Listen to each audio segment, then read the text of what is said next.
ciberseguridad, a este seminario de ciberseguridad. Nadie está libre.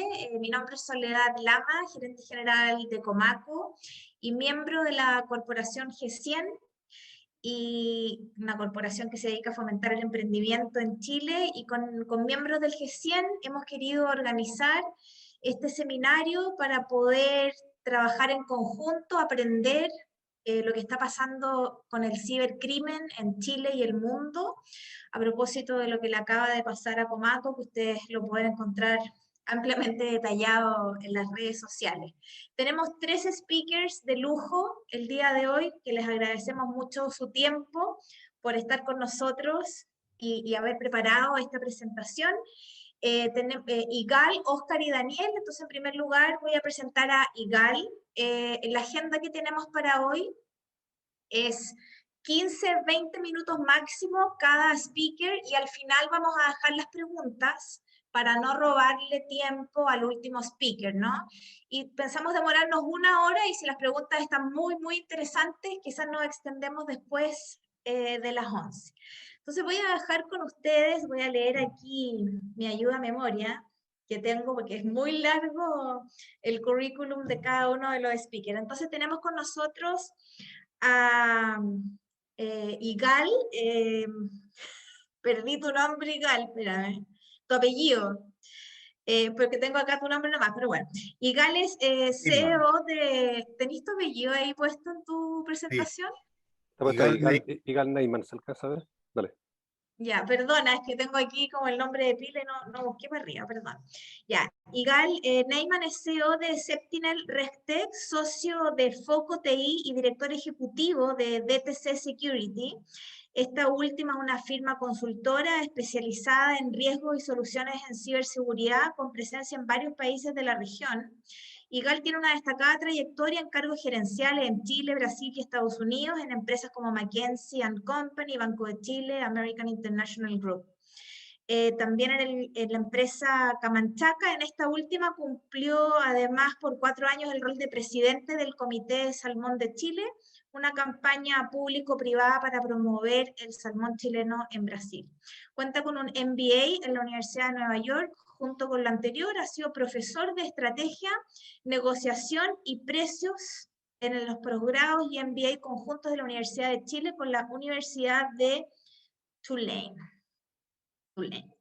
Así que dejamos a Igal con nosotros. Muchas gracias, Igal Neumann. Gracias, Soledad. Neumann. ¿Están viendo ahí la pantalla? ¿La proyección? Parece que sí. Sí, está todo ok. Perfecto. Bueno, muchas gracias por la invitación. La verdad que es un honor participar en este tipo de eventos, y con connotados otros panelistas como Oscar y Daniel, y con Soledad como moderadora. Así que les agradezco la invitación y la oportunidad de ayudar a concientizar un poco sobre los riesgos que hay en ciberseguridad, y tratar de entender que esto va más allá de posibles ataques a los bancos que hemos visto, compañías de seguro, no sé, los famosos ataques al Banco de Chile, al Banco de Estado. La verdad que hoy día esto es a todo nivel, a todo tipo de industria, a nivel de empresas, grandes, pequeñas, a nivel de personas. Entonces, lo que quiero tratar de hacer un poco es posicionar el tema de la ciberseguridad en 360 grados, partir un poco concientizando sobre los riesgos que hay, para que lo veamos, y al final de cuentas cerrar viendo cómo ayudar a concientizar también a los empleados que trabajan con nosotros.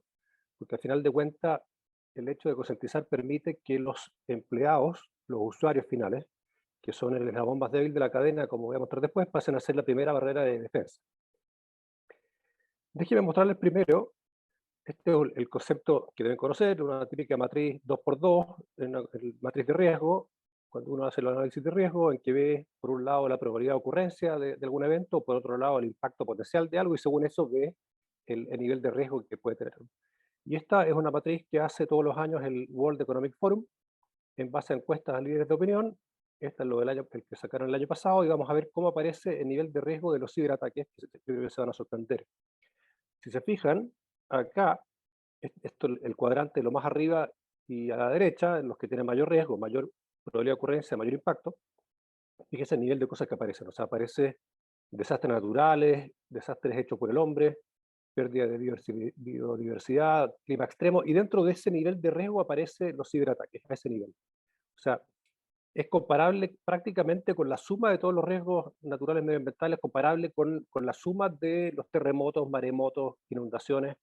Realmente es una cosa que uno ni se imagina, y cuando uno lo piensa al principio, que uno pensaba que era solamente esto llega a nivel de banco y cosas así, la verdad que está equivocado. Por otra parte, aquí vemos también otro tipo de riesgos que tienen que ver con la ciberseguridad, por ejemplo, el robo y protección de datos, que entiendo que después otros de los panelistas nos van a hablar un poco de eso, y pérdida de información crítica, caída de la infraestructura crítica también a niveles muy altos, a niveles de los conflictos globales, de guerras y conflictos, o sea, también a nivel muy, muy alto. Ahora, ¿cómo se compara esto con lo que pasaba hace no tanto tiempo, hace 6 años? Para que vean la evolución. Hace 6 años, el mismo reporte del World Economic Forum muestra aquí los top 10 de los niveles de los riesgos. Ya aparecía crisis fiscales, desempleo estructural, crisis de agua. En ninguna parte aparecía los riesgos de ciberataque. Estaban bastante más abajo. En cambio, si vemos el último reporte y mirando ya más hacia el futuro, mirando qué es lo que ven los expertos para los próximos 10 años, veían acá que dentro de los temas que pueden tener mayor probabilidad de ocurrencia estaba el robo y protección de datos, el uso fraudulento de los datos y los ciberataques. Y por el lado de los impactos también, dentro de las cosas que tienen más impacto, la caída de infraestructura crítica en empresas industriales, empresas estratégicas y ciberataques.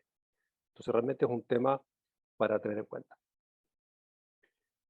No solo eso, sino que si veíamos el año pasado, esto, insisto, es antes de que estallara la pandemia, por lo tanto las cosas cambiaron un poco después, yo creo que para peor, pero aquí se veía entonces como los riesgos de corto plazo que más pudieran aumentar, lo que veía la gente en el mundo, veía también los ciberataques como uno de los temas de los mayores riesgos globales. Entonces, al final de cuentas, realmente es una cosa bastante fuerte. Ahora, ¿cómo ha cambiado esto con el COVID? Uno se preguntará. Y aquí uno puede pensar esta matriz, la armé pensando teóricamente qué cosas pueden haber cambiado. Y uno dice, claro, las cosas que aparecían no tan alto, con riesgo tan alto a nivel global, como el desempleo, crisis fiscales, fallas financieras, shock de precios de energía, bueno, todos esos factores económicos, muchos de esos que podían subir. Por ejemplo, el tema del desempleo, ¿no? Obviamente, esta cajita roja que aparece aquí, que no era un riesgo tan alto el año pasado como las enfermedades infecciosas, obviamente uno esperaría que para este año haya subido aquí hasta el nivel más alto. De hecho, creo que hace poco se vio el último reporte de World Economic Forum y de hecho subió, lo cual es esperable.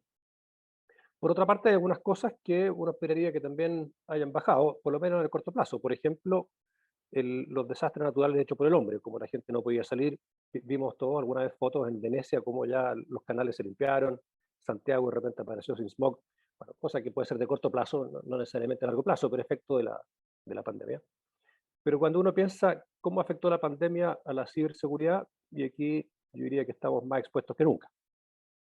O sea, no me cabe duda que con todo el encierro, la gente haciendo teletrabajo, implementando una serie de medidas para que la gente pudiera conectarse, y además de eso, con la gente atenta a qué es lo que pudiera pasar, abriendo links del COVID y eso, al final de cuentas estamos más expuestos. Y aquí un poquito las razones del por qué. Vemos por una parte el teletrabajo hace que los trabajadores y toda la infraestructura de TI se haya movido para las casas. Entonces, con eso estamos más expuestos. Por otra parte, el foco de los equipos de tecnología de las empresas ha pasado, sobre todo al principio, a un tema más de continuidad operacional y muy demandante, la verdad que tiene mucho trabajo. El staff de TI y de seguridad también con temas remotos, estando en sus casas, y eso deja mucho más expuesto el ataque a los routers en las casas, hay temas con las credenciales de VPN. Al final de cuentas, toda la gente y los empleados y los usuarios están mucho más expuestos con conexiones menos seguras que lo que tenían en las empresas. Por otra parte, siempre en este tipo de situaciones hay mucho mayor exposición de la gente al phishing. El phishing es cuando me mandan un correo fraudulento para tratar de captar mi clave, me mandan algún tipo de link, algún tipo de archivo que yo descargo y de repente se meten en mi computador y me fraguan algún tipo de ataque. Con esto la gente está mucho más expuesta, la gente pincha, ve aquí el ranking de las vacunas, ve aquí el ranking de los países con más infecciones, y la gente ansiosa pincha y cae. También, bueno, obviamente con todo el e-commerce, que ahora la gente todo está comprando con e-commerce. Además, los cibercriminales, que al final es un trabajo, hay gente que se dedica a eso, algunos en Chile, pero muchos vienen, incluso hay a nivel estatal, de Corea del Norte, de Irán y Rusia, mucha gente que se dedica a esto.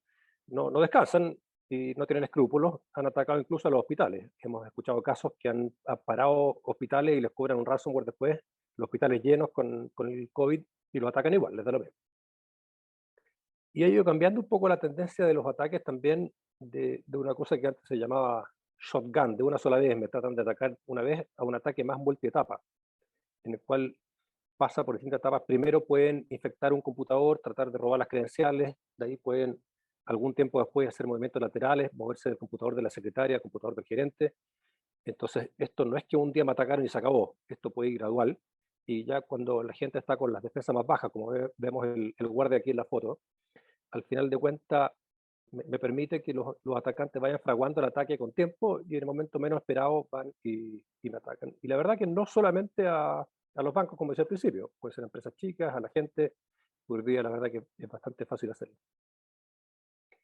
Para que se hagan una idea de cuánto representan los ciberataques a nivel mundial y por qué aparece a nivel tan alto en el mapa este del World Economic Forum. Puse el mapa de Japón porque al 2021, según el World Economic Forum, se esperaba que los daños de ciberataque fueran de 6 billones de dólares, un poquito más que el PIB completo de Japón, que es la tercera mayor economía del mundo, para que se hagan la idea de eso. Es brutal, la verdad, uno ni se imagina. Hoy día, además, con todo lo que ha subido el 4G, el 5G, la cantidad de dispositivos IoT conectados por todas partes, se estima que hay 21.000 millones de dispositivos IoT que se conectan a distintas redes y también son potenciales fuentes de ataque, aparte de los computadores típicos que uno veía siempre. Aquí les voy a mostrar algunos ejemplos de ataques que han habido y para que vean que no solamente a las instituciones financieras, estos ataques famosos a nivel de industria. Hubo un ataque en Mondelez, que es una tremenda empresa productora de alimentos y consumo masivo, les pararon la operación y eso les costó 150 millones de dólares en pérdidas de venta en ese par de días que pararon. Hace no tanto tiempo hubo un tremendo ataque en 60 áreas de Pemex, la petrolera en México, y también les robaron datos, fue tremenda para. Otro ejemplo es Norsk Hydro, esta es la mayor empresa productora de aluminio, una empresa noruega, que también en el 2019 le hicieron un ransomware, lo atacaron, les costó cerca de 75 millones de euros. Y que uno se pregunta, a ver, en un banco te pueden parar, robar la información de los clientes y tiene todo ese peligro, pero si uno piensa una empresa industrial, una empresa que produce commodities, y esos commodities se transan, desde el punto de vista del atacante puede ser súper interesante. Imagínense atacar una empresa productora de cobre, para la operación, con eso, aunque no le cobre ningún rescate, pero el precio del cobre subió, el tipo hizo una pasada financiera, compró futuros, después los vendió después, y con eso ya hizo una pasada. Y eso puede pasar, la verdad, a nivel de empresas petroleras, a nivel de empresas productoras de otros commodities. Entonces, la verdad que las tentaciones de los atacantes pueden ser muchas, más allá de curar un rescate o causar algún daño solamente. Hoy día, aquí como anécdota, les muestro, incluso hemos visto ataques que han venido sembrados en un caballito de Troya. Este es un ejemplo en una empresa industrial que compró maquinaria. La maquinaria ya venía infectada con algún tipo de virus. No es que el fabricante de las maquinarias haya puesto el virus, sino que de alguna forma llegaron a ese fabricante de robots y maquinaria. Entró la maquinaria a la planta y por ahí empezó a dispersar el virus y posible ataque a todo el resto de la operación. Por lo tanto, de repente la llegada de los ataques puede venir por muchas partes. Ahora, dado todo esto, aquí uno se pregunta, ¿qué puedo hacer? Y aquí la respuesta que doy siempre es que no existe una bala de plata para cubrir los temas de ciberseguridad. Antiguamente uno pensaba que poniendo un antivirus, un anti-spam en el computador no me entraban los virus y listo, con eso estaba protegido. Pero hoy día ha evolucionado tanto esto, que la verdad que los ataques pueden venir por múltiples partes y no hay una sola herramienta que me permita cubrir todo eso, sino que al final de cuentas son distintos tipos de herramientas, distintos tipos de soluciones, distintos approach para distintas eventualidades, como les voy a mostrar un poco más adelante. Partiendo con este enfoque de 360 grados, aquí uno quizás debiera verlo a nivel estratégico, por una parte de la parte de las personas, de tener disponibilidad de talentos, En empresas más grandes, obviamente, quizás más fácil, uno puede tener áreas de ciberseguridad, tener un CISO. En empresas más chicas quizás no da para tener un CISO, pero uno se puede apoyar con especialistas externos y desarrollar los talentos. Pero más importante que eso aún quizás es el tema de concientización y capacitación, de entender realmente cuáles son los riesgos, entender que uno está expuesto, tratar de ver por dónde pueden venir los ataques y educar a la gente. En un segundo nivel están los procesos, de tener un governance adecuado, políticas, estándares. Hay todo tipo de estándares para ciberseguridad, están los estándares ISO, hay ciertos sectores industriales que tienen estándares propios. Por ejemplo, hace poco, el año pasado, se lanzó en Chile la exigencia para el sector eléctrico de cumplir con el estándar NEPSIP. Hoy día están empezando a exigir un estándar para las compañías de seguro. Entonces, al final de cuentas, en la industria que estén, uno puede cumplir con el estándar básico de ciberseguridad o el específico de la industria, y ahí conviene asesorarse con expertos, pero también avanzar con las políticas, tener buen governance, que esto llegue a alto nivel, que no quede solamente en que tenga una persona de TI que ve este tema, sino que es un tema más transversal, que toca riesgos, que debiera verse a nivel de directorio y la gerencia general. Y por último está la tecnología, con soluciones especializadas de última generación. Uno debiera poder hacer testeos continuos, no quedarse en que una, como decía al principio, una solución que listo, tengo un antivirus y me quedo tranquilo. Y dado esto, aquí les muestro un mapa de cómo vemos todo el entorno de ciberseguridad, que no es solamente una sola cosa. Partiendo de la base de la pirámide, está la parte de la cultura de ciberseguridad, vemos el tema de concientización y capacitación, y hay una serie de herramientas. En un siguiente nivel sobre eso están las distintas superficies de ataque, y para cada una de esas pueden haber distintos tipos de problemas y soluciones. Por ejemplo, está el proteger el mail, está el proteger la página web, que no me ataquen la página web, proteger las conexiones API, que cada vez son más claras con todas las startups, funcionan con conexiones con API. Uno puede ver cómo me protejo de que a través de los proveedores que tengo, y con los proveedores muchas veces estoy integrado con el servicio de puestos internos, con proveedores de facturación electrónica, con proveedores de todo tipo de cosas que se integran con mis sistemas, ver que ellos no me puedan contagiar. Hay con todo tipo de dispositivos. En un siguiente nivel está toda la operación de ciberseguridad, entonces ahí puedo tener un SOC remoto, que es casi que un call center en línea, que me soluciona todo tipo de problemas que pueda tener de ciberseguridad, las soluciones que pueda tener a nivel de usuario en todos los computadores de usuario. Puedo hacer simulaciones de ataque en forma continua. A ver, lo típico que hacen la mayoría de las empresas, hacen un pentesting una vez al año, pero uno puede hacer simulaciones permanentes de ver cada vez que yo implemento un sistema nuevo, hago un cambio en mi sistema de producción, ver qué pasó, si funciona bien o mal, y ver si me pueden atacar por ahí. En fin, hay todo tipo de niveles de cosas que uno podría preocuparse. Obviamente en empresas más grandes, más complejas, que tienen que proteger más datos, uno debería preocuparse de implementar más cosas, pero al final de cuentas, también partiendo de las empresas más chicas también, por lo menos partir de la parte de abajo de la pirámide, yo diría que la parte de concientización y capacitación es fundamental. Y en el tope de la pirámide está la parte más de consultoría, de ver efectivamente, entender cuáles son los riesgos que tengo, por dónde parto. A ver, parto por tratar de cumplir el estándar de la ISO, si quiero cumplir el estándar, o veo cuáles son joyas de la corona, veo qué es lo más riesgoso que me roben, qué es lo más riesgoso que me ataquen, y partiendo la protección por ese lado, haciendo un análisis 80-20 de ver cuáles son las cosas donde tengo más riesgo que me ataquen, que realmente me puede parar la operación, y eso tratar de ver cómo cubrirlo. Haciendo un poco más de énfasis en el tema de la concientización y capacitación. Entonces aquí, como decía, la idea es tratar de hacer que los empleados, los usuarios, dejen de ser el eslabón más débil de la cadena y pasen a ser realmente la primera barrera de defensa.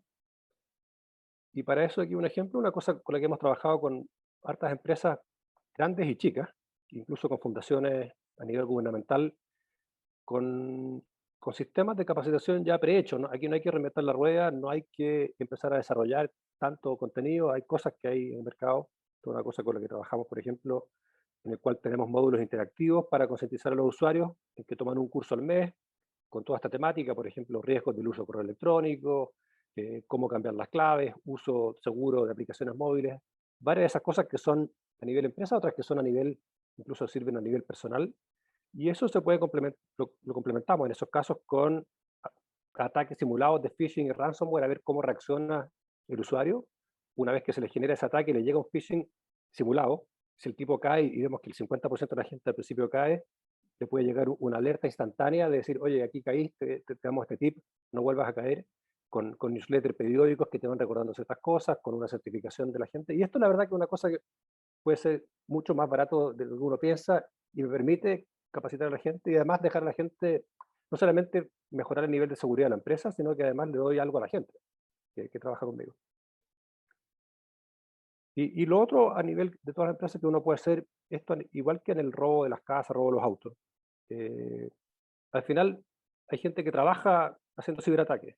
Entonces, ¿cómo hago que para el posible atacante no lo vea tan fácil? El atacante, antes de atacar, el tipo trata de hacer un escaneo y ve dónde es más fácil atacar. Entonces, no le dejemos las ventanas abiertas del auto, no le dejemos las llaves puestas. Aquí, esto es una herramienta que aplicamos muchas veces y vemos desde el punto de vista de un externo, cuál es la postura externa de ciberseguridad que tiene una empresa. Se hace un escaneo rápido en menos de un día y uno ve el ranking. Este ejemplo es una que hicimos con una empresa, aparecía con ranking con nivel 83 puntos, versus la industria en el sector financiero que tiene 80 puntos. Entonces estaban razonablemente bien. De repente uno encuentra de forma fácil, y esto mismo lo puede hacer un atacante, el tipo antes de atacar ve aquí, me conviene atacar porque tiene muy poco puntaje, porque es muy vulnerable. Entonces si encuentro que la empresa que estamos apoyando, que tiene poco puntaje, veo dónde están realmente los mayores flancos y tratar de eso irlo cerrando, no solamente por la seguridad real, sino que para efectos para afuera, que se vea que tengo las persianas cerradas, la ventana cerrada, que no dejé las llaves puestas.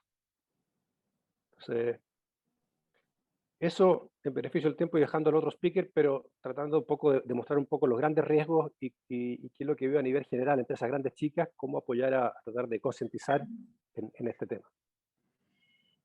Muchísimas gracias, Igal Neyman, ahí para los que se sumaron después, experto en estos temas de ciberseguridad. Muchas gracias, Igal, por tu interesante presentación. Ahí Igal nos compartió su correo. Si alguien después lo necesita, también lo puede pedir por el chat, contactarse con Igal.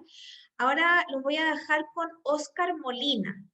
Óscar es director del grupo IP Tech and Data de Al-Bagli Saliansnik, el grupo AZ, un estudio full service líder en el mercado legal. Está certificado como Information Privacy Manager por la International Association of Privacy Professionals, organización de la que fue uno de los líderes del capítulo chileno hasta 2019. Óscar es miembro activo del Comité Legal de la Asociación Chilena de Empresas de Tecnología de la Información y también ha sido reconocido por prestigiosos rankings legales como Chambers and Partners y Legal 500 en las categorías de privacidad de datos, propiedad intelectual y materias relacionadas con la tecnología por su trabajo con clientes en estos temas. Junto a lo anterior es docente invitado en el Diplomado en Protección de Datos, Teoría y Práctica de la Pontificia Universidad Católica de Chile. Muchas gracias, Óscar, por estar esta mañana con nosotros. Muchas gracias, Soledad, y muchas gracias a los participantes. La verdad que estoy muy agradecido de estar en un panel justamente con gente que también no es abogado. Muchas veces los abogados hablamos mucho entre nosotros.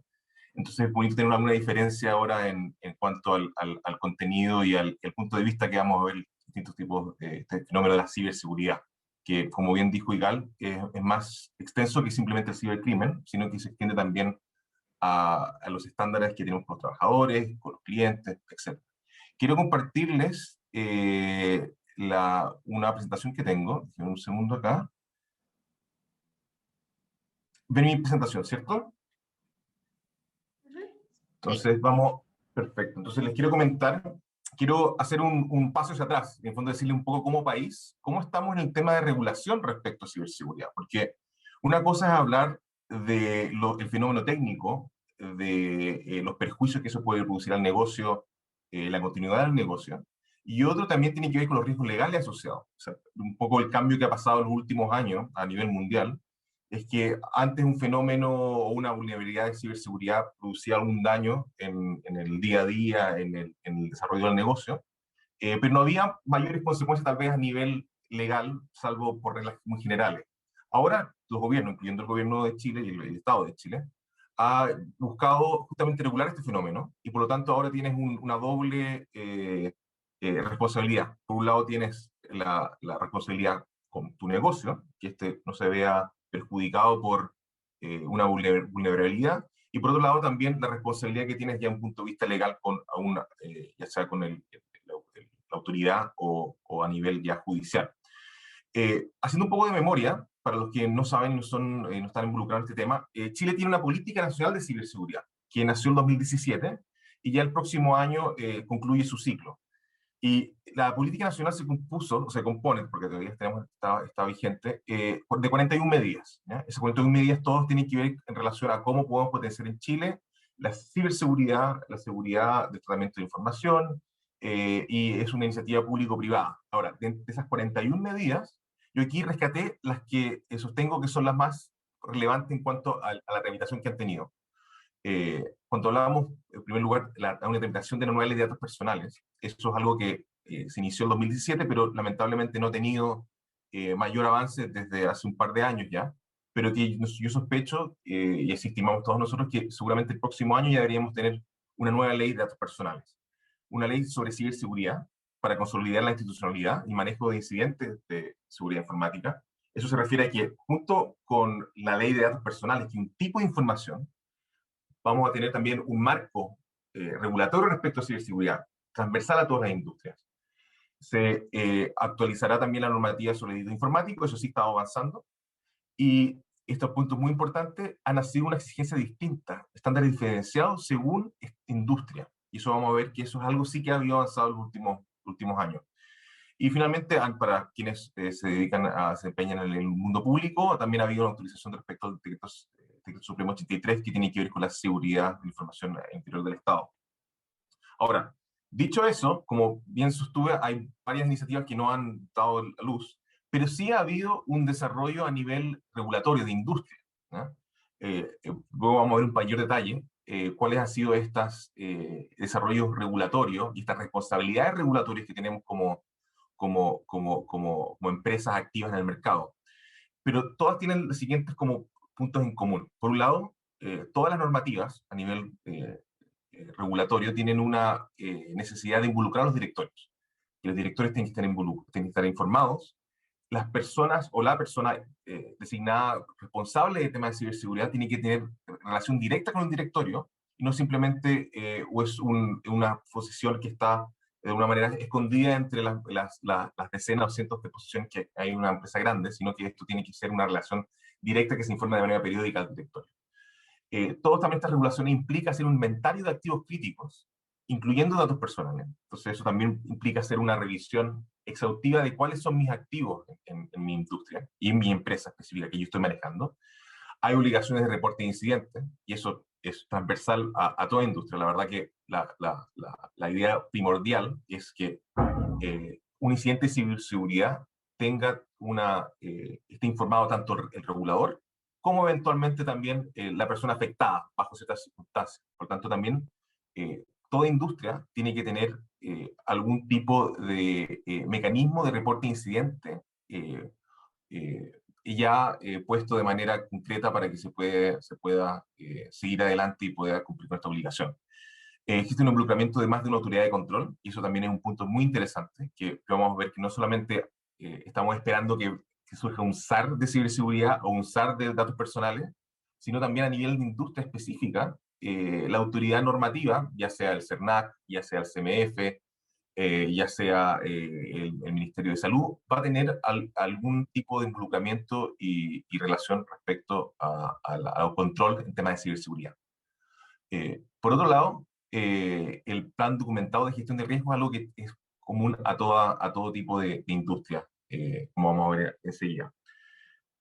Aquí hicimos un pequeño resumen de solamente algunas de las iniciativas y regulaciones que ya están vigentes y algunas que están siendo discutidas. Y como pueden ver en el eje horizontal, se identifica la industria, la banca, telecomunicaciones, seguro, etc. Y en el eje vertical algunos elementos. Y esto es lo interesante, que no toda regulación de ciberseguridad es igual para cada industria. Vemos, por ejemplo, en el caso de notificación de incidentes de autoridad, vemos que la banca tiene una obligación de informar de ese incidente dentro de los 30 minutos desde su ocurrencia, que es un estándar bastante súper alto, la verdad. Cada vez que yo hablo con colegas de otros países y les digo, mira, en la banca, con nuestros clientes que pertenecen a la industria financiera, tienen una obligación de reportar dentro de 30 minutos desde la ocurrencia de un incidente de ciberseguridad. Me dicen, la verdad, que eso no es muy alto. La verdad que en otros países, la verdad que el tiempo de reporte es distinto. Y otras regulaciones, como el Reglamento de Ciberseguridad de Telecomunicaciones, habla ya no pone un plazo en tiempo, sino que más bien genérico, siendo inmediatamente, con reportes sucesivos.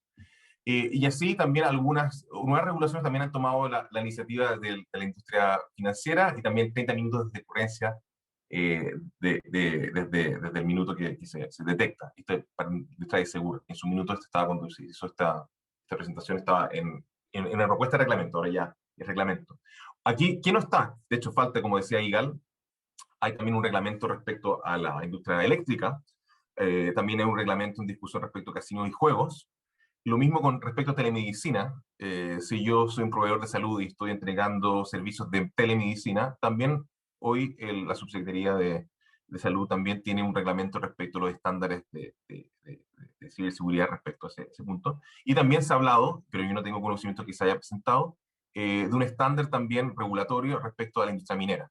Por lo tanto, vemos que es una tendencia clara que cada industria va finalmente a regular este fenómeno de ciberseguridad con ciertas diferencias, con ciertas diferencias en términos de minutos de notificación o de horas de notificación, en algunos casos días, cuáles son las autoridades de control y cuáles son las multas asociadas, pero al final del día es la industria la que está avanzando de manera rápida y constante. Ahora, le pongo aquí como leyes que están en discusión, una nueva ley de datos personales, que como dije, hoy tenemos una ley de datos personales, pero eso está siendo actualizado para cumplir con un estándar europeo, parecido al reglamento europeo de datos personales, y que si se aprueba, va a ser un nuevo estándar que va a ser obligatorio para todas las industrias. Entonces, junto con cumplir estas regulaciones específicas, van a tener que también cumplir con una ley general respecto a datos personales, que nuevamente es un tipo de información específica que hace referencia a personas, a individuos, a personas naturales. Y junto con ello, el 2014 estaba por presentarse una ley marco de ciberseguridad que iba a imponer también estándares y requerimientos específicos por industria, pero que no dio a luz.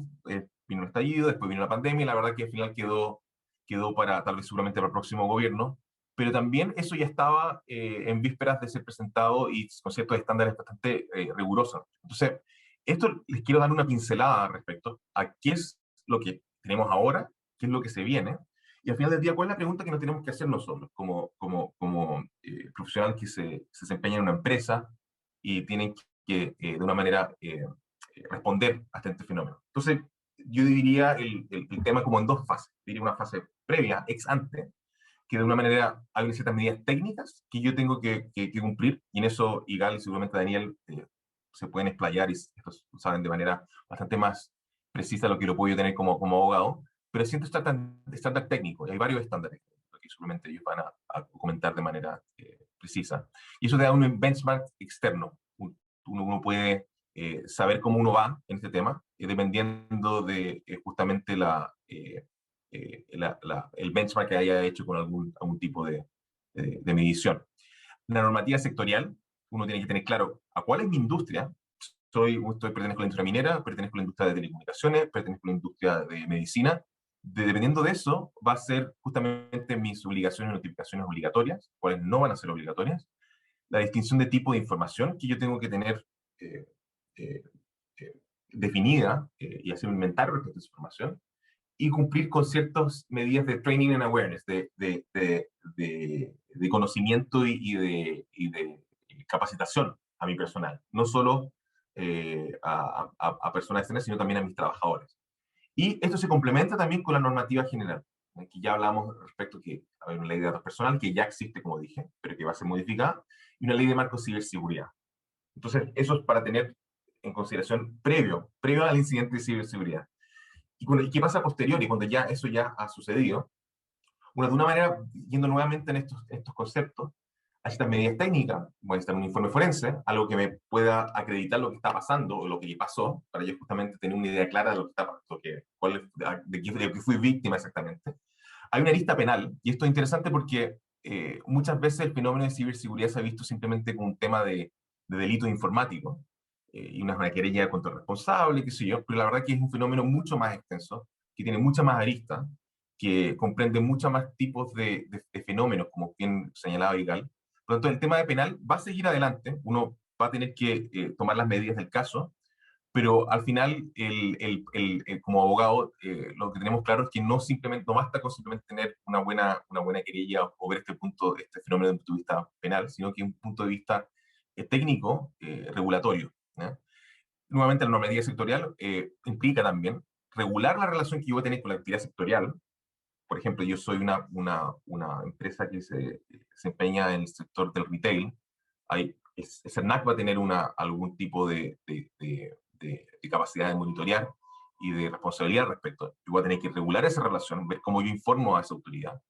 Regular también la relación con los terceros afectados, con mis clientes. Los clientes también van a tener un derecho para exigir que se cumplan ciertas regulaciones, y si son afectados, yo voy a tener que responder justamente con esos terceros, que son mis clientes, incluso a veces con mis propios trabajadores. Y eso también lo mismo, pero con normativa general, ya cuando estamos hablando de una autoridad general, como puede ser una autoridad de protección de datos, que en este caso sería el Consejo por la Transparencia, o una autoridad, una agencia de ciberseguridad, que es eso también algo que se estuvo mencionando en los últimos anuncios de las autoridades. Ahora, ¿qué significa eso en la práctica? ¿Cuál es la pregunta que yo tengo que hacer? Si yo cumplo con el estándar. Esa es la pregunta básica que yo tengo que tener, no solo de un punto de vista técnico, cumplo con el estándar técnico de seguridad, que aquí nuevamente Daniel y Gal son los expertos, sino también cumplo con el estándar legal al cual yo estoy obligado. Y ese estándar, como acabamos de ver, se compone no solo de un estándar general que puede haber o no haber, sino también un estándar por industria.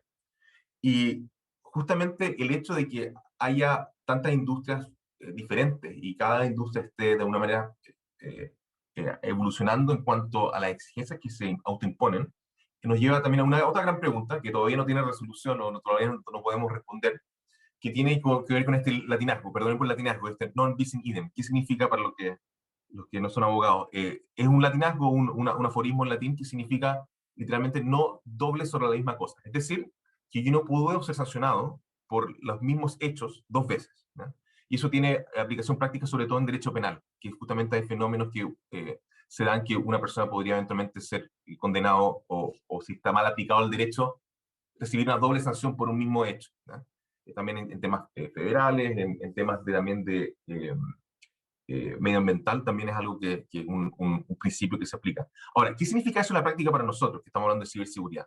Que el día de mañana vamos a tener, y ni tanto el día de mañana, sino que también hoy, vamos a tener por un lado, pongamos el caso de la banca. La banca está regulada por la Comisión de Mercado Financiero, CMF. Ahora el CERNAC va a tomar también, se le está dando autoridades para justamente regular el tema de datos personales. Si hay un fenómeno también, los tribunales regulares de justicia civiles también van a tener una jurisdicción sobre este fenómeno. Por lo tanto, si yo soy una banca de retail, y yo se produce un fenómeno de una vulnerabilidad, se roban o hay una fuga de datos personales, para que sea más complejo. Puedo tener por un lado el CMF, que me va a sancionar con su regulación. Por otro lado, podría eventualmente tener el CERNAC, respecto a los consumidores, a los clientes de ese banco. Por otro lado, también va a estar el Consejo por la Transparencia o la Agencia de Protección de Datos, según se vaya el proyecto. Y por otro lado, también vamos a tener un SAR, una agencia de ciberseguridad. Y cada uno va a querer aplicar su regulación, sus sanciones, su responsabilidad sobre esta empresa específica que al final del día fue víctima de un mismo fenómeno, que algo pasó, o hubo un hacker, o hubo alguien que utilizó mal la información, pero en definitiva fueron perjudicados no solo los clientes, sino también la empresa misma, producto de esta vulnerabilidad de ciberseguridad. Por lo tanto, la pregunta que tenemos nosotros ahora es cómo esto va a afectar, ya un punto de vista regulatorio, cuando tengamos esta multiplicidad de autoridades que van a tener los ojos sobre los fenómenos de ciberseguridad en prácticamente todas las industrias, como dijimos, en minero, en medicina, en eléctrico.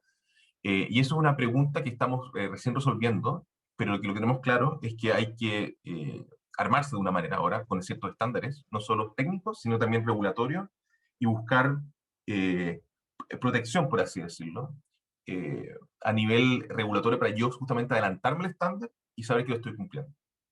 Y con eso lo termino aquí mi presentación. Gracias. Muchísimas gracias a Óscar Molina por su interesante presentación. Le preguntamos a los panelistas si pudieran enviar la información, sus presentaciones al chat, porque hay varias personas que las están solicitando. Si no las pueden enviar porque pesan mucho, porque tienen cualquier otra dificultad, si pueden poner en el chat sus correos, por si alguien quiere contactarlos directamente. Ahora los voy a dejar con Daniel Soto.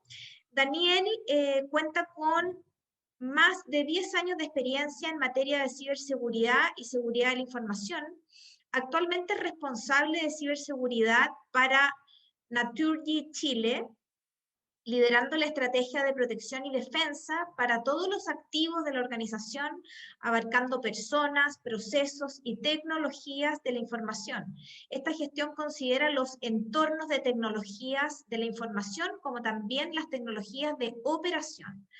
Daniel cuenta con una variedad de certificaciones en la materia, donde se destaca la GCCC, de SANS y CISM, la Certified Information Security Manager de ISAC. Muchas gracias, Daniel, por estar esta mañana con nosotros, y a los 60 participantes que siguen con nosotros. Para los que se incorporaron recién, les cuento que esta es nuestra tercera ponencia, y terminando, Daniel, vamos a abrir un espacio para las preguntas que ya podemos encontrar en el chat. Muchas gracias a todos por su interés. Adelante, Daniel. Hola, buenos días a todos. Me comentan si puedo presentar, por favor. Deberías poder. No sé si se puede ver.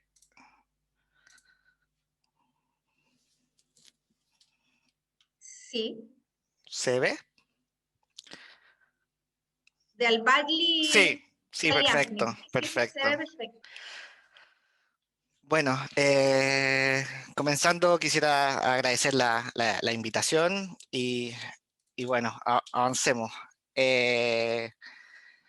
Comentar primero el objetivo de ciberseguridad, en el cual busca proteger y defender a cualquier organización de las principales amenazas digitales que existen a nivel mundial. Tal como comentaron, si lo analizamos desde el punto de vista económico, el World Economic Forum declara que uno de los principales riesgos en la actualidad hoy son las ciberamenazas. Esto también se puede ver reflejado en cómo los países toman diferentes acuerdos para combatir esta problemática, con el fin de aumentar siempre la protección y defensa digital en este nuevo campo de batalla llamado Internet. Si consideramos que los niveles de hiperconectividad solo aumentan, la digitalización día a día solo crece y se expande, es necesario comprender que debemos hacernos cargo de este tema. Los países más avanzados, tal como comentaban anteriormente, legislan y finalmente obligan a dar cumplimiento a las distintas entidades, tanto públicas como privadas. Obviamente esto después se transforma en multas, las cuales no dejan indiferente a ningún negocio. Acá también en Chile existe un roadmap, se partió el 2015 con la política de ciberseguridad, y bueno, hace poco nos enteramos de la creación de la Agencia Nacional, y bueno, vamos siguiendo los caminos de países como, o de continentes como Europa, que están un poquito más avanzados. Solamente algunos datos como consecuencia de no cumplir la regulación en algunos países. Estas principalmente son estadísticas de la GDPR, donde el nivel de madurez es más elevado. Finalmente se traducen en multas económicas, las cuales crecen y, como pueden ver, seguirán creciendo, debido a que cada día la exposición y el control de la información en el mundo digital se vuelve cada vez más compleja. Como pueden ver en el primer gráfico, las multas impuestas a lo largo del tiempo, esta obviamente va a ir creciendo, así como crece el Bitcoin, aunque cayó estos últimos meses. Las multas a lo largo del tiempo por países, ya existen los top 10 de los países más sancionados, el tipo de infracción y las multas por sectores. Bueno, ¿por qué pasa esto? Hoy en día nos vemos enfrentados a pérdidas masivas de datos, robo de propiedad intelectual, uso indebida de tarjeta de crédito, robo de identidad, extorsión, fraude al SEO. Y no sé, podemos recordar que anteriormente en las noticias o en los medios no se veían este tipo de noticias y era como raro, extraño. Y hoy día se podría decir que ya estamos todos acostumbrados. O sea, atacaron a tal empresa, o se hackearon a tal empresa, como que ya nos estamos también nosotros acostumbrando a esto. El ciberespacio es parte de nuestra vida, por lo tanto el peor error que nosotros podríamos cometer es pensar por qué no nos va a pasar a nosotros, o preguntarnos por qué seríamos un objetivo, entendiendo que hoy el objetivo somos todos. ¿A qué me refiero con esto? Nosotros nos volvemos objetivos cuando accedemos a nuestro banco, pagamos una cuenta, compramos en línea, cuando vemos Netflix, Amazon, Disney y la serie de cosas que ahora nos entregan para ver televisión, hoy todo es digital. Entonces la base de la problemática es que no existe un sistema seguro. Podremos ir hablando de grandes marcas como Microsoft, SAP, etcétera, y como ustedes pueden ver, ellos todos los meses sacan fix o parches para mitigar sus vulnerabilidades. Por lo tanto, se podría decir que todo es vulnerable.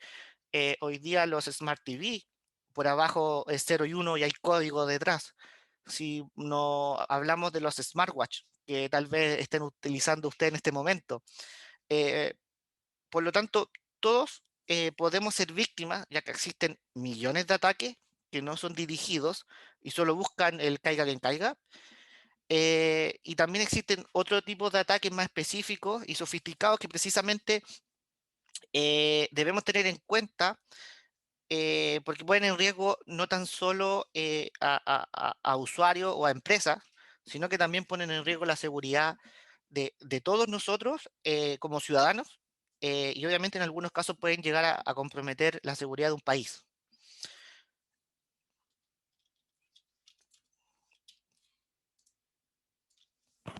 Por lo tanto, la pregunta que deberíamos enfrentarnos es cómo hacemos o qué podemos hacer para enfrentar a esto que casi se ve inevitable que nos pase.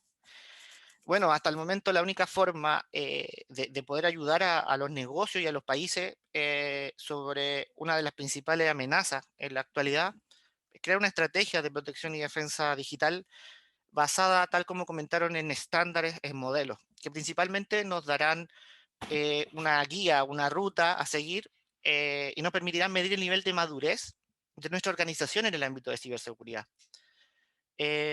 Acá aparecen una serie de formas, como comenté, de hacer las cosas principalmente. Por ejemplo, si hablamos del framework NIST de ciberseguridad, que indica 5 funciones básicas, obviamente identificar, proteger, detectar, responder y recuperar. Luego, cada función crea subdivisiones definidas como categorías y posteriormente estas se dividen generando subcategorías. Cada función que se requiera elevar su nivel de madurez, será necesario contar con el compromiso de la dirección. Y los cambios no tan solo deben ser considerados a nivel de tecnologías de información o de la unidad de sistemas, como tal lo comentaban, que desde mi punto de vista es un error. Los cambios deben ser en todo sentido, desde personas, procesos, tecnología, una visión completamente holística. absolutamente transversal a la organización.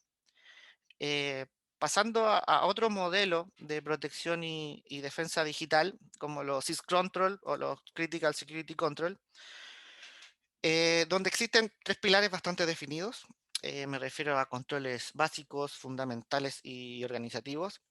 Lo interesante de este modelo es lo que deben mantenerse en constante actualización, ya que claramente las amenazas día a día evolucionan y crecen. Por ejemplo, la versión de esta slide es la versión 7 y el mes pasado ya salió la versión 8 de los mismos syscontrol.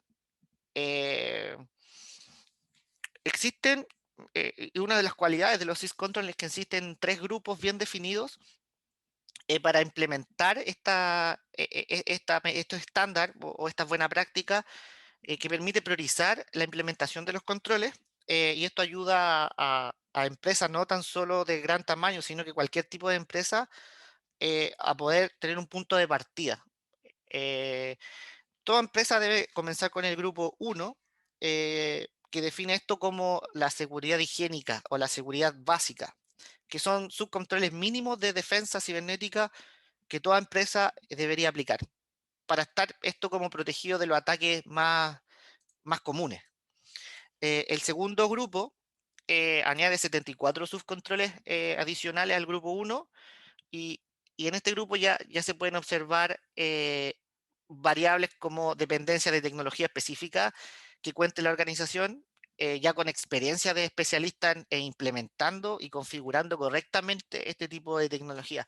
Aquí ya hablamos de un nivel superior donde claramente se necesitan especialistas y expertos en materias de ciber. ¿Para qué? Para que las inversiones, obviamente, de ciberseguridad no se vean mermadas, sino que tengan un ROSI, un Return of Security Inversion, de lo que se está adquiriendo. Para finalizar, en el grupo 3, se requiere personal capacitado en ciberseguridad según su especialización en diferentes facetas, por ejemplo, gestión de riesgo, seguridad ofensiva, seguridad defensiva, gobernabilidad de ciberseguridad. Los subcontroles del grupo 3 deben reducir ataques ya más dirigidos a una empresa, ataques más sofisticados, y reducir el impacto de ataques, por ejemplo, de día cero. Entendiendo esto que un ataque de día cero es un ataque que no se tiene, entre comillas, el parche o el fix para poder mitigar ese ataque. Para finalizar, como recomendación, selecciona, mide, desarrolla, implementa, monitorea y gobierna un modelo de protección y defensa digital. Esta será la única forma de mantener niveles de riesgo asumibles por cualquier organización. Y ciberseguridad pasa a ser un requerimiento no negociable para el negocio. Y en este punto me atrevería a decir que en algunos casos hablamos de la sobrevivencia de algunos negocios. Y bueno, ahí finaliza la presentación. Muchísimas gracias, Daniel. Muchísimas gracias a Igal y a Oscar también por sus intervenciones. Voy a compartir brevemente unas notas y vamos a dejar espacio a las preguntas, solamente como para redondear los temas que hemos hablado. Lo importante que es la concientización a la base que subrayó Igal y el establecer políticas al interior de nuestras empresas, capacitar como esta actividad para que nuestros equipos se concienticen en la materia, aprendan nuevas palabras, nuevos conceptos, despierten la conciencia de temas que en distintas industrias nosotros no estamos ni familiarizados, nunca hemos estudiado esto. Importante también compartir los casos entre todos, o sea, cuando ustedes sepan que en alguna industria, algún cliente o proveedor sufra esto, es importante viralizar porque ahí se genera un montón de conocimiento.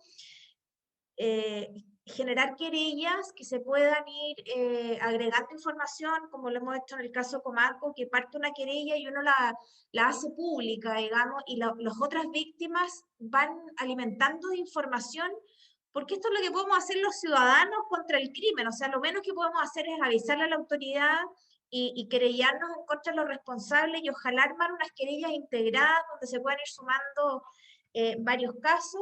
También destaco el 60% de aumento de este delito que han comentado nuestros panelistas, que su tamaño es más grande que lo que produce Japón, la tercera economía más grande del mundo, que los ataques no están dirigidos a nadie en especial, caiga quien caiga, que tenemos que generar una estrategia de protección y defensa, medir para reducir, digamos, que la alta dirección nos comprometamos con este tema, y bueno, establecer nuevas políticas y estándares no negociables, nuevas formas de hacer las cosas al interior de las organizaciones.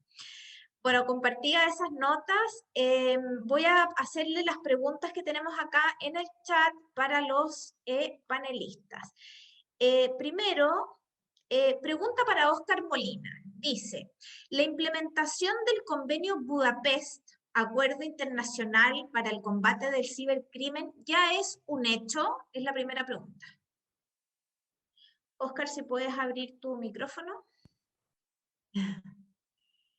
No, está el micrófono cerrado todavía. Ahora sí, ¿no?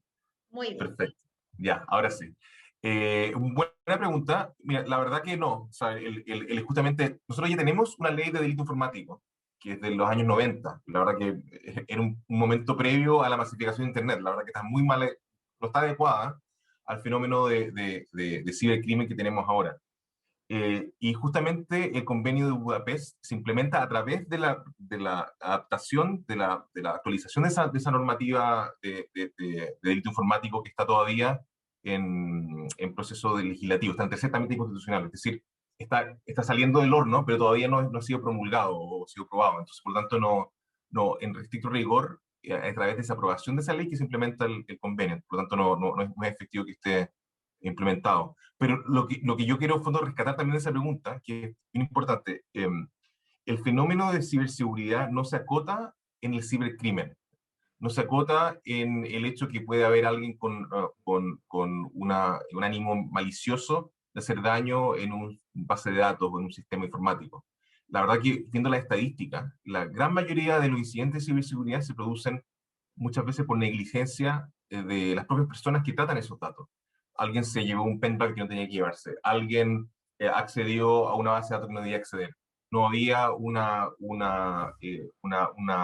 clave para acceder a cierta información. Al final, tiene que ver con ese tipo de fallas, la mayoría de los casos del día a día. Entonces, muchas veces cuando hablo de ciberseguridad con otros colegas o con empresas, me dicen, oye, pero ¿qué posibilidad tengo yo de que puede ser hackeado por hackers rusos o que van a venir, no sé, una superorganización a tratar de robarme información a mí que la verdad yo tengo nada relevante? Y la verdad que no va por ahí la regulación. Las regulaciones van más bien por el día a día para ver cómo tenemos una organización atingente a los incidentes de ciberseguridad que muchas veces se producen sin que haya un crimen de por medio. Muchas gracias, Óscar. Hay otra pregunta para ti. Dice lo siguiente: actualmente en Chile, en pandemia, ¿qué ocurre con la responsabilidad del trabajador que sufre un ataque a su router en teletrabajo, siendo este equipo, conexión y computador de su propiedad y no de la empresa que lo contrata? Esta me parece una pregunta como que a alguien efectivamente le está pasando este fenómeno y necesita tal vez asesoría legal al respecto. Te lo voy a contestar en grandes rasgos. Si quieres, después me puedes mandar un mail y lo podemos hablar en mayor detalle como lo que seguramente pasó en este caso tuyo de la empresa. Pero en definitiva, y como ha salido la normativa de teletrabajo, el empleador tiene que proveer los medios al empleado, al trabajador, para justamente desempeñar su labor, entre ellos el computador, si en el caso un computador o los elementos de trabajo. Ahora, lo importante acá es que es el empleador, el que está proveyendo ese trabajo, el que es responsable al final de información que tienen ellos y que manejan respecto a la empresa. Entonces, yo como empresa no me puedo escudar en el hecho que la vulnerabilización se hizo en la casa de un trabajador que estaba trabajando remotamente y que usó su conexión. La verdad, al final del día, y todas estas regulaciones así buscan hacerlo, hacen responsable para los datos personales al controlador de los datos. Y yo como controlador de esos datos tengo una responsabilidad, más allá que el fenómeno o la vulnerabilidad se haya producido en cierta instancia particular. Entonces, si yo me hago responsable de la información que tengo, yo soy responsable de toda la cadena. Y justamente la tendencia a nivel mundial y también en Chile con el proyecto de ley es que haya obligaciones contractuales entre segundas empresas, entre proveedores que manejan información. Entonces, si yo soy una empresa que se dedica, por ejemplo, al retail y quiero contratar una agencia de marketing, y para yo entregarle esa información a una agencia de marketing, le estoy entregando una base de datos, la tendencia mundial, y es así en Europa, ya es un hecho, te obligan a tener un contrato en que se detalle de manera muy específica cuáles son las condiciones de tratamiento de esos datos. ¿Para qué? Justamente para hacerse responsable de esa información. Por lo tanto, en el caso concreto, justamente va a haber una responsabilidad segura de la empresa, más allá del fenómeno mismo que puede haber pasado en un contexto doméstico. Muchas gracias, Oscar. Juan Carlos Hayes había levantado la mano. No sé si Juan Carlos estará todavía por ahí disponible para hacer la pregunta, porque lo veo, ahí está apareciendo. Ahí estoy. Oye, primero felicitarlo, realmente súper buena las presentaciones y súper atingente el tema. Yo quiero preguntarle a los tres, el que quiera responder primero. Hay un tema de cultura acá en Chile de que el golpe avisa. Mucha gente, cuando uno le va a decir que se viene una nueva ley de privacidad de datos, que tomó 3 años implementarla en Europa y que nosotros vamos a aplicar la misma, dicen, bueno, cuando salga la ley, ahí veré, ahí tomaré las prevenciones del caso. Esa cultura que hay en Chile de escuchar que viene algo y esperar a que realmente le pase algo para tomar precauciones, es a la que yo realmente hace años vengo diciendo, cuesta mucho luchar contra eso. Cuando tú le dices, oye, hay una ley 20.393 que te puede acarrear problemas a ti como dueño o como director o como gerente, dicen, oye, pero si no ha pasado nada con esa ley, como no se fiscaliza, tú le dices, no, si es que el tema es que la obligación es que tenga un modelo de prevención de delitos. En este caso, vamos a tener que tener un modelo de prevención de infracciones para estas 2 leyes que han hablado los tres ponentes. Quiero preguntarles, ¿qué se hace? Mira, ayer hubo en un cliente, una sociedad anónima abierta, un ciberataque grande, el segundo más grande que ha tenido. No salió en ni una parte, obvio, porque lo mantienen confidencialmente. Entonces, lo que pasa ahí es que la cultura como que no ve que pase algo. Les pregunto a ellos, ¿cómo hacer para que en Chile, estoy hablando de cultura chilena, la gente se dé cuenta de que tiene que tomar medidas, que aquí hay algo urgente? La Sole la otra vez decía, oye, no sabía el tamaño hasta que me pasó. El golpe avisó, por decirlo de alguna manera. ¿Qué hacer para generar cultura en Chile, para que la gente tome medidas a tiempo?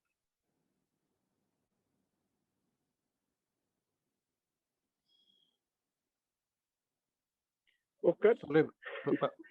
¿Parto yo? Sí, dale, Igal, yo ya he hablado, así que yo tengo una respuesta. Y ojalá después, Daniel, yo también estaba esperando el orden. Sí, yo hablé mucho. Dale, no. Oye, concuerdo primero totalmente con tu apreciación. La verdad que es una cosa que pasa en Chile, en América Latina en general. A ver, mal que mal, vimos cuando fue el tema del cambio de los sistemas del año 2000, y que toda la gente lo dejó para última hora, y al final lo que pasa cuando uno lo deja para última hora, además te sale más caro, porque al final cuando ya están todos desesperados hay pocas opciones y uno está haciéndolo de forma urgente. Al final de cuentas, uno debería evitar esto de que el golpe avisa. Hemos visto con los temas de la preocupación por la ciberseguridad. Primero, obviamente, partieron todos los bancos por razones obvias, porque tienen mucho más datos, mucho más transacciones, pero aún así también se empezaban a preocupar cuando al banco al lado le pasaba algo. O las compañías de seguro, cuando veían que a una compañía de seguro le pasó un ataque más, ahí se empezaron a preocupar. Pero eso ya es tarde, o sea, al final probablemente ya cuando pasa ya están atacando al resto. Yo diría que eventos como este, y muchos más, tema de una política nacional también de potenciar el tema de la ciberseguridad, concientizar a la gente yo creo que ayuda. O sea, al final la gente tiende a pensar de que esto no me va a pasar, de que esto le pasa solamente a la empresa grande, que le pasa a la empresa financiera, y no es así. O sea, los ejemplos que mostré, los ejemplos que mostraron los otros panelistas también, de que esto pasa a todo nivel. Entonces, a ver, tampoco uno tiene que partir haciendo una mega revolución y gastándose 20 millones de dólares e implementar todo, pero sí ir de a poco, ir cumpliendo con los estándares básicos, ir por capas y empezar con el tema. Se puede hacer con poco presupuesto, con harto presupuesto, pero la verdad que es un tema que no da para dejarlo solamente el mismo tipo que ve todos los temas de tecnología, que ve todo el tema de redes, y ese que además, bueno, carga de ciberseguridad y cuenta no sé algo pasa. Pero esto hay que verlo, tomarlo el toro por las astas, de los niveles más altos de la organización, verlo como un riesgo inherente y manejarlo como gestión de riesgo, igual como pueden manejar la gestión de riesgo para temas operacionales y temas de negocio. Llevarlo a ese nivel. Muchas gracias, Igal. Me gustaría tomar una pregunta que hay acá para Daniel, que la hace José Tomás y dice, cuando hay un ciberataque por medio de un link o un contacto vía correo, por ejemplo, el caso que le pasó a Comaco, que era un correo más encima.cl, no era un Gmail, ¿qué recomendación podrían darnos para evitar que este ataque cumpla su objetivo? ¿Cómo nos podemos asegurar de que este mensaje venga de una empresa real? ¿O cómo podemos disminuir los riesgos? Sí, mira, lamentablemente la seguridad del 100%, por lo tanto la palabra ya asegurar, jamás lo vamos a poder asegurar, siempre hay un nivel de riesgo. Lo que debemos trabajar es disminuir esto lo más posible. Principalmente, y para que lo que consultan sobre el correo electrónico, pasa por configuraciones técnicas que puedo especificar por correo, o si me preguntan a mi correo personal, que son configuraciones de KIM, de MARC, SPF, etcétera, que principalmente validan el origen del correo. O sea, yo sé que tal empresa tiene esta dirección IP pública o este dominio, y yo empiezo a validar de que los correos que me llegan son efectivamente de quien dice que es. Y si me llega un correo similar o que no está validado, por lo menos yo le puedo avisar al usuario de que, ojo, que este correo es de una empresa que entre comillas no es de confianza. Pero finalmente siempre, ya que el correo por algún motivo pasó, siempre vamos a quedar a la merced de la educación o del plan de sensibilización que uno tenga en las organizaciones, de que el usuario finalmente desconfíe de todo y solamente haga clic en los links que él entienda que ya cumplieron con un cierto filtro o parámetro estipulado principalmente en el anti-spam en este caso. Okay. Gracias. Hay otra pregunta que quizás le podrían, bueno, cualquiera de los tres que sienta que la puede responder de mejor forma, preguntan cuando sucede un ataque ransomware.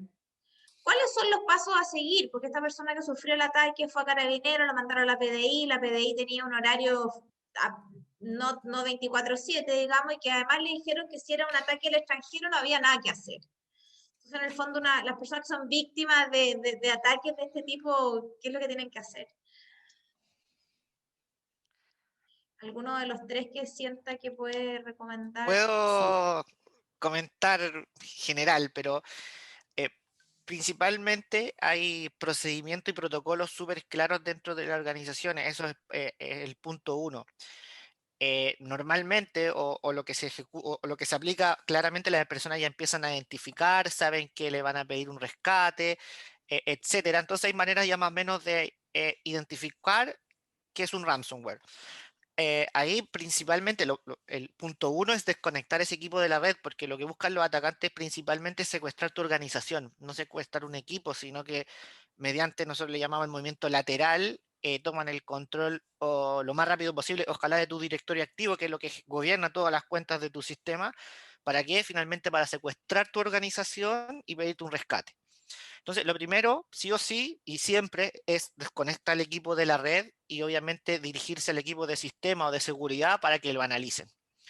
Y después, ya en muchos casos, cuando eso pasa a mayores, empiezan a empiezan a ejecutarse procesos como de contención, después de erradicación, pero ahí normalmente entran equipos especializados. Hoy día, como la gama de ciberseguridad tiene niveles tan especializados, que no le puedes pedir al oficial de seguridad que sea experto en forense, o al experto en forense que sea experto en revisión de código, o el de revisión de código que sea experto en otra variable. Hoy día es tan amplio esto que claramente la recomendación es, primero, soportarse con especialistas, o tener un especialista forense experto en gestión de incidentes de ciberseguridad dentro de la organización.